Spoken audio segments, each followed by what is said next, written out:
The stock market crashing about a month ago with the crypto market following shouldn't really be a surprise to anyone.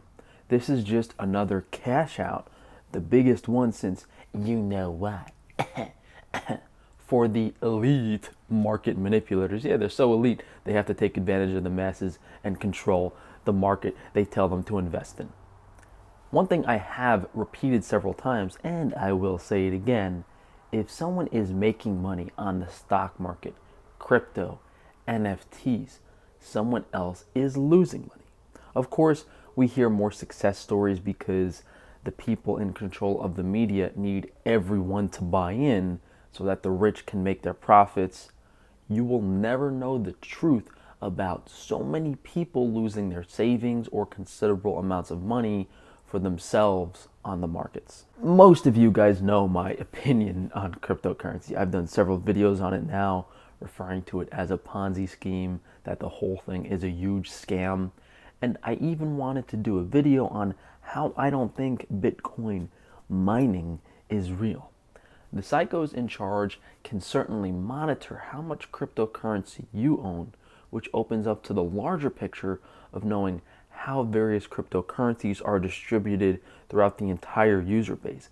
They know how much crypto every single person has that exists.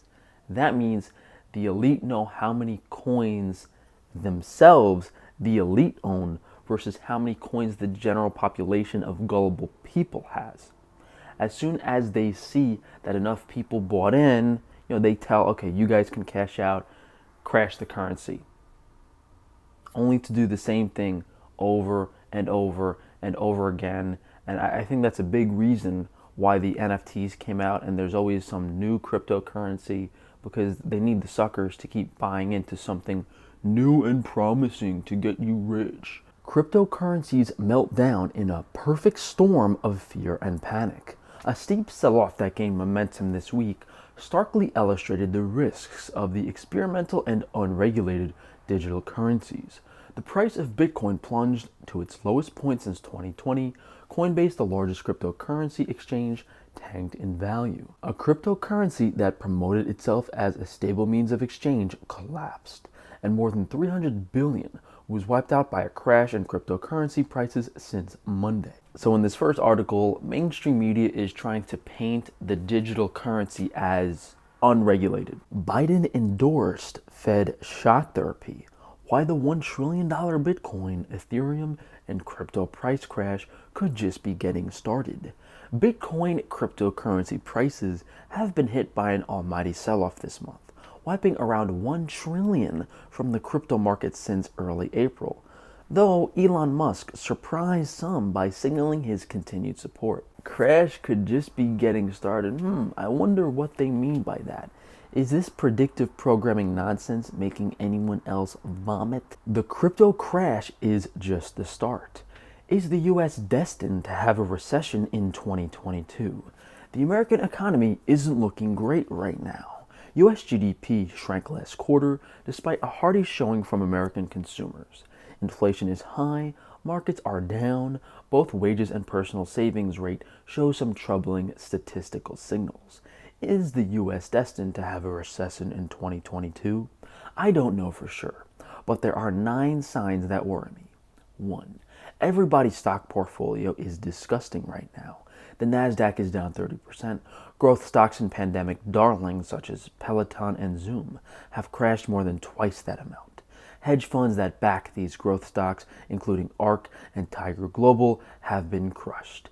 If you look at your 401k, you'll see that, no, scratch that. You should under no circumstance look at your 401k. Do I really have to spell it out? Stocks are manipulated. Crypto is manipulated. Guarantee you all of the elite pulled out of the stock market and the crypto market before the crash. And then they'll just buy in and do the same thing over and over again, consolidating more wealth to the rich from the masses. And the biggest problem is you don't know when they're going to crash it. So they can do that 30% crash. People buy in, think there's this huge dip, buy the dip, you dipshits. And then they crash it again because they need you to put money into it for them to cash out. It's that's why I don't involve myself in the stock market and cryptocurrency. Yeah, there's a lot of people that got lucky or had an insider tip and got rich, but the vast majority, 90% plus, lost money. And that last article is a comical attempt at gaslighting. The government locked down the country, the world, every country's government, for their safety, and is claiming that there's a recession now. We've been in a recession for the past 2 years. The markets just haven't reflected it yet, and they will say anything to distract the general population from realizing they shouldn't be investing in elite controlled markets. And if you look at how much money crypto has increased, how much money the stocks went down and up when all this nonsense started, how much they went down and up since then, the consolidation of wealth for some people is multiples. It's actually crazy, and you don't know because you don't have the insider tips. So hopefully this helps some of you guys out. Maybe you've lost money, maybe you've gained money. Definitely let me know down in the comments below. But thank you guys for joining me. If you could please drop a like on the video, leave a comment down below, subscribe so that YouTube can unsubscribe you next week, and be sure to check that notification bell so they don't notify you of my videos. Therefore, you guys can go to frank-stefano.com to support me through all of my businesses. Hey, imagine you have your Latina baddie girlfriend wearing this Wi-Fi shielding sweatshirt and joggers. You won't be able to keep your eyes off of her. Thanks again for joining, guys, and I'll see you for tomorrow.